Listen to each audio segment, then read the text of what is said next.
Jansangram news, बातमीची सत्यता हीच आमची ओळख।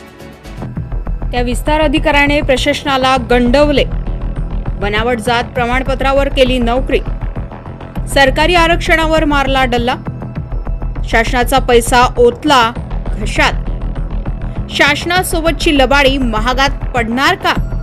वर्धा जिल्हा परिषदेमध्ये कार्यरत असलेल्या विस्तार अधिकाऱ्याने बनावट जात प्रमाणपत्राच्या आधारे शासकीय नोकरी मिळवून तब्बल 26 वर्ष शासनाला गंडवल्याचा धक्कादायक प्रकार समोर आलाय। त्यामुळेच आता प्रशासनाच्या जात पडताळणी प्रक्रियेवर गंभीर प्रश्नचिन्ह उभे राहिले।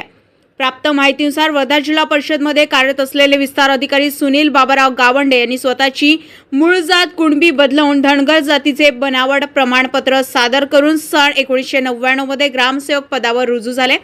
आरक्षणाच्या बळावर मिळालेल्या या नोकरीच्या माध्यमातून त्यांनी शासनाकडून वर्षानुवर्षे पगार व इतर लाभ घेतले असल्याने शासनाच्या निधीला कोट्यवधी रुपयांचा चुना लावल्याची चर्चा सुरू झाली आहे। या प्रकरणात तक्रार झाल्यानंतर असे समोर आले की सन 1978 सालच्या शाळेच्या नोंद वहीत गावंडे यांची जात कुणबी असल्याची नोंद आहे, परंतु असे असताना आरक्षणाचा लाभ घेण्यासाठी जात बदलून बनावट कागदपत्रे सादर करण्यात आली का, असा गंभीर सवाल उपस्थित झालाय। सर्वात धक्कादायक बाब म्हणजे शासनाच्या कडक जात पडताळणी प्रक्रियेतून हे बोगस प्रमाणपत्र तब्बल 26 वर्षे कसे काय सुटले?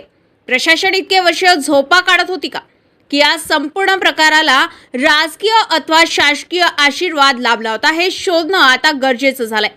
सोबतच आणखी एक गंभीर मुद्दा असा आहे की जर एका अधिकाऱ्याने बनावट जात प्रमाणपत्रावर नोकरी मिळवली असेल तर जिल्हा परिषदेत किंवा इतर विभागात अजून किती बोगस जात प्रमाणपत्र धारक अधिकारी कर्मचारी कार्यरत आहे, हा एक संशोधनाचा विषय असून त्याची सखोल चौकशी होणे अत्यंत गरजेचं झालंय। आरक्षण हा समाजातील गरजू लोकांच्या घटकांचा हक्क असताना अशा बनावटी कागदपत्राचा जोर दाखवत खऱ्या वंचित व गरजूंच्या हक्कांवर डल्ला मारत असतील तर ही शासनाची सर्रास फसवणूक आहे। शासनाची फसवणूक करून आरक्षणाचा गैरफायदा घेणाऱ्या त्या बोगस अधिकाऱ्यांवर काय कारवाई होणार याकडे संपूर्ण वर्धेकरांचं लक्ष लागलंय। जनसंग्राम न्यूज, वर्धा।